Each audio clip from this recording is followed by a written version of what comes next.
Are still a lot of unanswered questions, though, and things that are cloudy in terms of the first 24 hours after Nancy went missing. Because Over 100 days.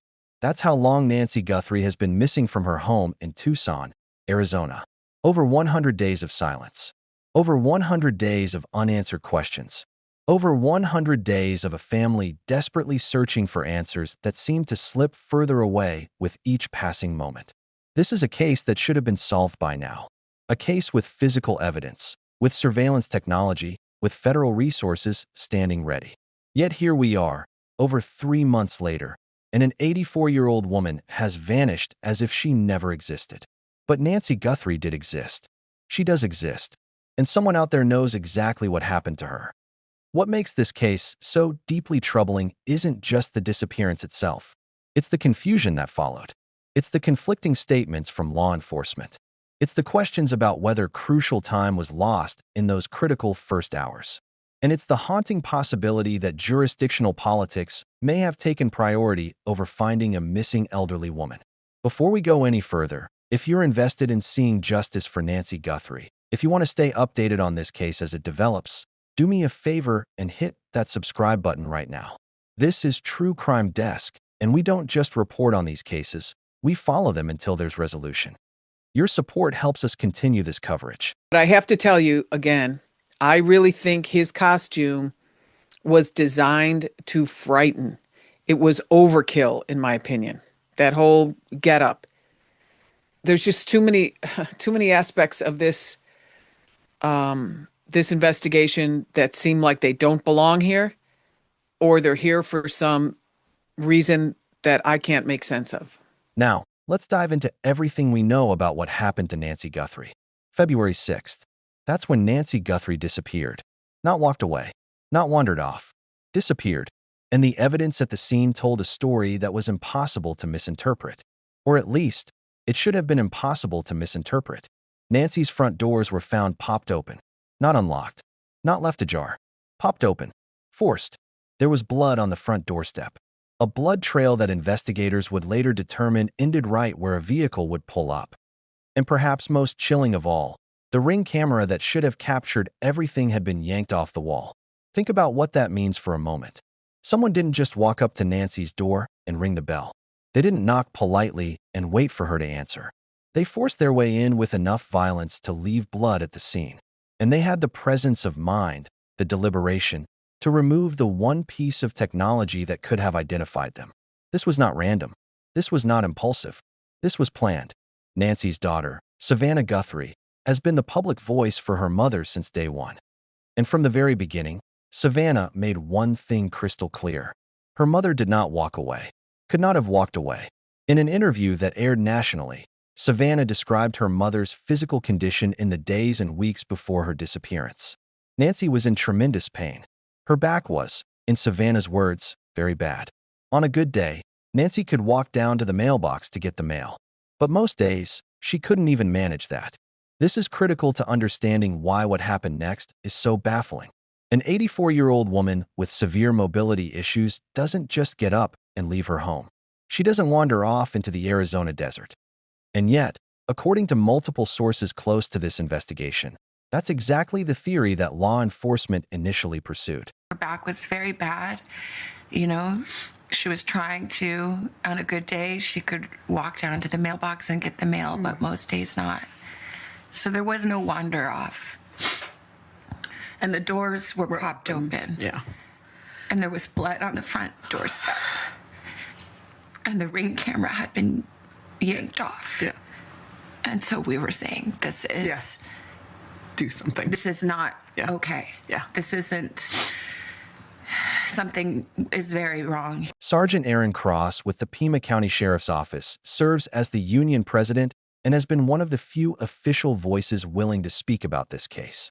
In early May, during an interview about the case, Sergeant Cross made a statement that caught everyone off guard. He said he had received information from detectives that Nancy's family initially thought she may have walked away from the house. For anyone who had been following this case closely, that statement didn't make sense. It directly contradicted everything Savannah Guthrie had said publicly. It contradicted the physical evidence at the scene. It contradicted basic logic given Nancy's medical condition. But here's where things get interesting. Over the weekend following that interview, Sergeant Cross reached out again. He had a correction to make. And this correction is perhaps more revealing than the original statement. According to Sergeant Cross, after following up with the detectives involved in the case, he learned that what they actually meant was something quite different. Nancy's family didn't think she walked away on foot. Instead, they thought she may have had someone take her away on her own accord. Specifically, they wondered if she might have had a medical issue and called an ambulance herself. Now that makes sense. An elderly woman in severe pain might absolutely call for medical help. That's a reasonable concern for a family to have. That's a reasonable initial theory to explore. But it's a far cry from thinking she simply walked off into the night. This correction is important for two reasons. First, it aligns perfectly with what Savannah Guthrie said in her televised interview. When asked about the possibility of her mother wandering off, Savannah was emphatic. There was no wander off, she said. Her mother's physical condition made that impossible. And besides, the doors were popped open. There was blood on the front doorstep. The Ring camera had been yanked off. The family was saying from the very beginning, something is very wrong. This is not okay. They weren't confused. They weren't uncertain. They knew their mother had not left voluntarily. The second reason this correction matters is what it reveals about communication within the investigation itself. How does information get so garbled between the detectives working the case and a sergeant speaking to the media? How does a family's concern that their elderly mother might have needed medical transport get translated into a theory that she walked away? These might seem like small details, like semantic differences. But in a missing persons case, especially one involving an elderly victim, the first 24 hours are absolutely critical. Every minute counts.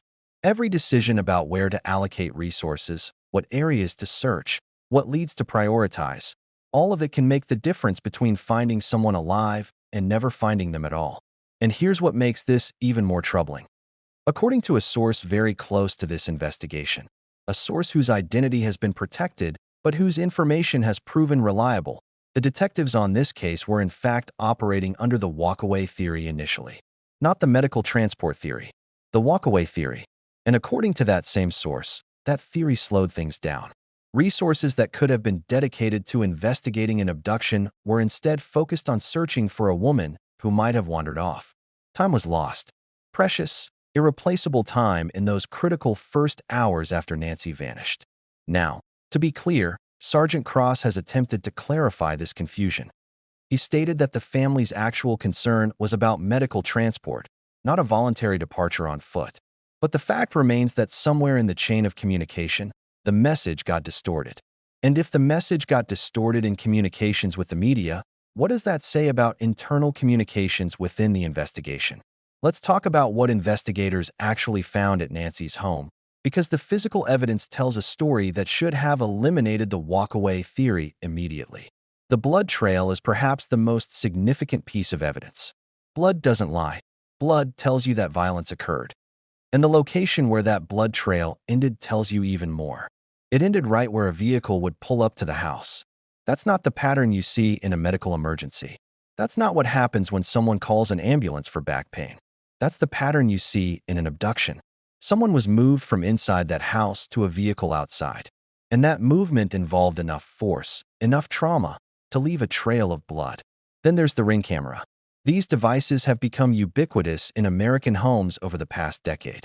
They're designed to do exactly one thing: record who comes to your door. They're meant to provide security, to provide evidence if something goes wrong. Someone ripped Nancy's Ring camera off the wall. Not disabled it, not covered it, ripped it off. That's an act of desperation or an act of planning. But either way, it's an act that speaks to criminal intent. Someone did not want to be recorded. Someone knew that camera was there and took steps to eliminate it as evidence. Put those two pieces of evidence together: forced entry, blood trail leading to where a vehicle would be, and a deliberately destroyed surveillance camera. What theory does that evidence support? Because it certainly doesn't support a walkaway. It doesn't even really support a medical emergency, at least not one that Nancy herself called for.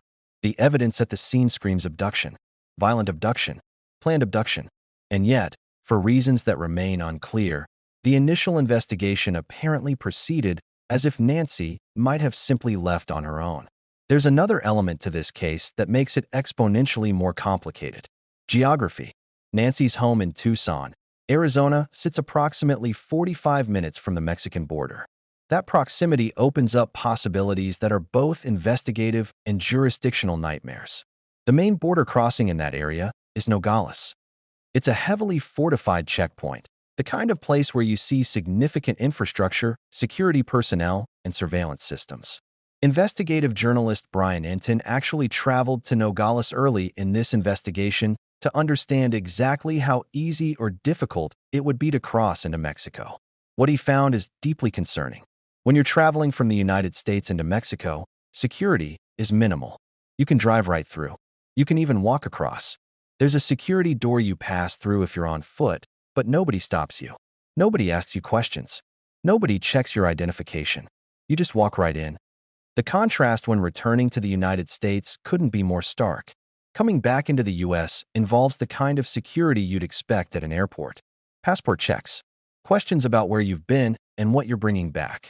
Officers trained to spot suspicious behavior. The whole 9 yards. So here's the terrifying reality. If someone wanted to take Nancy Guthrie into Mexico, the actual crossing would be the easy part. Especially if they had her hidden in a vehicle. Especially if they crossed at one of the less monitored times of day.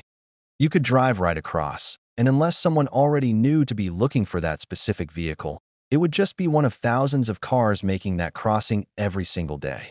There are reportedly 3 main crossing locations within close proximity to Nancy's home. All 3 have cameras. Those cameras are federal systems, monitored by federal agents working border security. In theory, those cameras could provide crucial evidence. In practice, the sheer volume of vehicles crossing makes analysis incredibly complex, especially when investigators don't have a vehicle description to narrow down what they're looking for. And here's where it gets even more complicated. According to some reports, there may be at least one route that doesn't have cameras. That hasn't been definitively verified, but given the vast stretches of desert border in that region, it's certainly plausible. After all, migrants cross that border on foot regularly, using routes they've learned to avoid official checkpoints. Could someone with knowledge of the area, someone who knew the back routes and the gaps in surveillance, have taken Nancy across the border without being recorded? It's possible, and that possibility is terrifying. But here's what retired FBI agent Maureen O'Connell pointed out in an interview about this case. Even if someone crossed at an official checkpoint, investigators would still have options. They would look at the timestamp of Nancy's disappearance and then review footage from the border crossings for an extended period afterward. Not just immediately after, because a smart perpetrator wouldn't rush directly to the border. They might have a cooling-off period, a location nearby where they could wait, assess whether law enforcement was actively searching, let some time pass. Then, once they felt secure, make the crossing. So investigators would need to review hours, maybe even days of border crossing footage, looking at every vehicle, trying to find some clue about which one might have been involved. It's needle in a haystack work, but it's doable, especially with the kind of resources and manpower that federal agencies can bring to bear. Which raises a critical question. Why wasn't that work done more aggressively from the beginning? I think if they had turned it over within, after a couple of days to the FBI, would it have still been somewhat disorganized that first week? Or you No. don't? You cannot believe. When I say up and running, I mean up and off to the races. It is one of the coolest things to see. I mean, there have been many cases where we pull up out into some field, there's absolutely nothing. And before you know it, we're putting up all kinds of antennas and, vehicles, trucks are showing up, computers are being lined up, cables being laid all over the place. I mean, it is, and it's happening. It's like watching Seabees work in the military. These guys just come in and just, build a landing strip in the middle of a jungle in 10 hours. It's like nothing you've ever seen. It's very impressive. It's such a shame because I'm just thinking back to what it felt like there in the beginning. They're not, they don't even realize some of them are at the wrong house. Remember, even people were even critical of the way they were searching. It didn't even really look like a grid search. They were kind of just wandering around, it felt like. If you're still watching at this point, drop a comment with, "I'm still here." Let's see who's truly following this shocking story. Your engagement helps us keep covering cases like Nancy's until there are answers. Retired Lieutenant Dave Smith from the Arizona Department of Public Safety gave an interview that cuts right to the heart of this question. Smith knows the Tucson area. He knows how investigations work in that jurisdiction. And he has a theory about why the Mexico angle may not have been pursued as aggressively as it could have been. According to Smith, if Mexico were suspected as a destination, that would make this a federal investigation. Not might make it federal. Would make it federal. Because once you're talking about international transport, about crossing borders, you're out of local jurisdiction and into federal territory. And here's where Smith's theory gets interesting. He suggests there seemed to be a great deal of effort to keep the feds out of this case.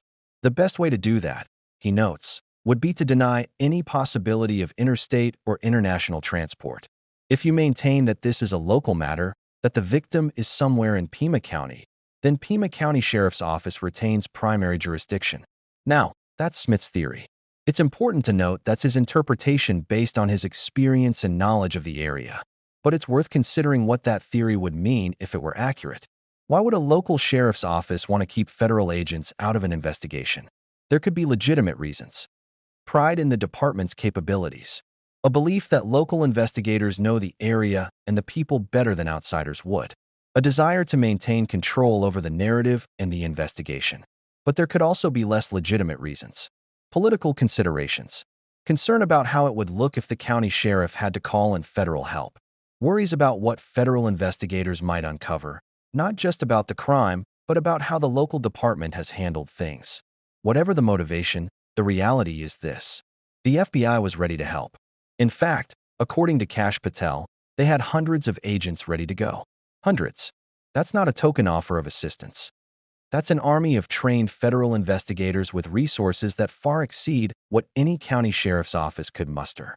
And according to sources close to the investigation, the FBI didn't just stand on the sidelines. They reached out to the legal attaché, the legat, in Mexico.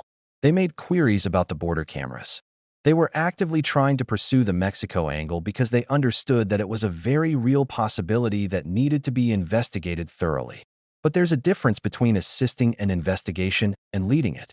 The FBI can offer support, can run down specific leads, can provide technical resources. But if the local agency retains primary jurisdiction, the FBI's role is necessarily limited.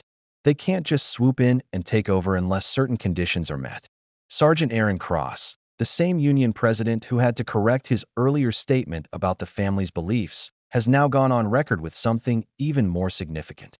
He believes the sheriff should have turned this investigation over to the FBI entirely. That's a remarkable statement coming from within the department. Cross isn't some outside critic. He's a sergeant with Pima County Sheriff's Office. He's the union president, representing the deputies and officers who work these cases. And he's saying publicly that his own department should have handed this case to federal authorities. His reasoning is straightforward. Manpower. The FBI had hundreds of agents available. Pima County Sheriff's Office, like most county agencies, has limited resources. They have other cases, other responsibilities, other demands on their time and personnel. Why not, Cross asks, accept the help of an army of federal agents when they're offering? It's a question that Sheriff Chris Nanos hasn't answered satisfactorily, at least not publicly. In fact, getting answers from Sheriff Nanos about this case has proven difficult. In early May, a reporter from Fox Digital actually staked out the sheriff's office and caught Nanos as he was leaving, apparently heading to lunch or ending his day. The reporter shouted questions at him. It was one of those awkward ambush interviews that happen when officials won't grant formal sit-downs. "Are you any closer to solving the case?" the reporter asked. "Are you getting closer?" Nanos responded briefly. "We are," he said. Then he got into his Corvette and drove away. "We are." That's the official word from the sheriff. Progress is being made. They're getting closer to solving this case. But is that actually true? According to sources close to the investigation, sources who have provided reliable information throughout this case, the answer is more complicated. These sources say that investigators are not much closer to a resolution than they were weeks ago. That doesn't mean they're not working. By all accounts, detectives are putting in long hours, following up on every tip, pursuing every lead. But there's a difference between working hard and making progress. There's a difference between investigating and solving. And according to these sources, while the investigation remains active, There's no sense that they're closing in on a specific suspect. There's no indication that an arrest is imminent. There's no breakthrough that's about to crack this case wide open. Thousands of tips came in initially when Nancy first disappeared. That's common in high-profile missing persons cases. The public wants to help. People report anything that might be relevant. Most of those tips go nowhere, but you have to follow up on every single one because you never know which one might be the key. Tips are still coming in. Every day, the sheriff's office receives new information from the public. That information has to be vetted, investigated, cross-referenced with what's already known. It's painstaking work. It's necessary work. But it's not the same as having a solid lead. The reality of this case, 100 days in, is that it could change in an instant. A DNA match from the blood evidence could come back with a hit in the system. A witness could come forward with information they've been sitting on for months. Someone who knows something could finally develop a conscience. These cases can break wide open in seconds after weeks or months of apparent stagnation. But right now, at this moment, the sources close to this investigation are painting a picture of an active case without a clear direction toward resolution, which makes Sheriff Nanos' optimistic statement, "We are getting closer," seem questionable at best. Is he privy to information that hasn't filtered down to the detectives working the case? Is he putting a positive spin on things for public relations reasons? Or is there a genuine disconnect between what the sheriff believes and what the actual investigators know? These questions matter because public trust in this investigation is already shaky. The confusion about whether the family thought Nancy walked away. The questions about why federal resources weren't fully utilized. The proximity to Mexico and the apparent reluctance to aggressively pursue that angle. All of it adds up to a picture of an investigation that may not have been handled optimally from the start. Cross described, he actually said shit show. He described the initial response as just chaotic and said the whole first week was chaotic, and that's what the detectives are saying. Would that impact the amount of evidence and the way evidence was collected? Well, first of all, why was it chaotic? Because that's a leadership problem. If you're giving a talk to your guys and you can see that people are freaking out or whatever, which I've never seen before. These are trained professionals in large part. If it's chaos, why is it chaos? Probably because there's the shitstorm going on up above. And now there's another complication. The Pima County Board of Supervisors has scheduled a meeting to discuss Sheriff Nanos and potentially take action regarding his position. This isn't directly about the Nancy Guthrie case, but it speaks to broader concerns about leadership within the sheriff's office. When the governing body that oversees a sheriff's office is considering removal, that indicates serious problems. It suggests a loss of confidence in leadership. And in the middle of a high-profile missing persons investigation, that kind of turmoil is the last thing anyone needs.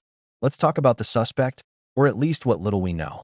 Retired FBI agent Maureen O'Connell has analyzed the limited information available about the person who was seen at Nancy's home. She's referred to this individual as the porch clown, which might sound flippant, but actually captures something important about the case. According to O'Connell, this person was dressed in tactical gear, not just casual clothing, not just dark colors to blend in, full tactical gear. And O'Connell describes part of that gear as a tactical phallic symbol, which is a somewhat colorful way of saying the person was visibly armed with what appeared to be a significant weapon. Here's what struck O'Connell as significant. The outfit was overkill, way more than necessary for the crime being committed. If you're going to abduct an 84-year-old woman with mobility issues, you don't need military-grade tactical equipment. You don't need to be armed like you're breaching a compound. So why dress that way? O'Connell's theory is that the costume was designed to frighten. It was theatrical. It was meant to create a specific psychological impact. But on who? On Nancy herself? On anyone who might see the security footage? On law enforcement investigating afterward? There are too many aspects of this case, O'Connell noted, that don't quite make sense. Elements that seem out of place or designed for purposes that aren't immediately clear. The tactical getup is one of them. It's simultaneously too much and too calculated. Think about what that might mean. If this were a random crime of opportunity, you wouldn't expect someone to be decked out in full tactical gear. That level of equipment suggests planning. It suggests someone who wanted to project a certain image or had a specific reason to be dressed that way. But if it was meticulously planned, why be so visible? Why wear gear that would make you stand out in a residential neighborhood? Unless, of course, you knew the camera was going to be removed. Unless the theatrical costume was actually meant for Nancy herself to terrify her into compliance. One of the challenges in this case is separating what we know from what we assume. We know there was forced entry. We know there was blood. We know the camera was removed. We know Nancy had severe mobility issues. Those are facts. But we don't know who took her. We don't know why. We don't know if she's alive. We don't know if she's in Mexico or still somewhere in Arizona. We don't know if this was personal or random, though the evidence certainly suggests it was targeted. What we do know is that an 84-year-old woman was taken from her home violently. That should have triggered an immediate and overwhelming response. Every available resource should have been deployed. Federal assistance should have been welcomed with open arms. The possibility of international flight should have been investigated aggressively from day one. Instead, there appears to have been confusion, miscommunication, and possibly even reluctance to pursue certain avenues of investigation. Time was lost. And in a missing persons case, time is the one resource you can never get back. Savannah Guthrie posted a video on Mother's Day. Mother, daughter, sister, Noni, we miss you with every breath. We will never stop looking for you. We will never be at peace until we find you.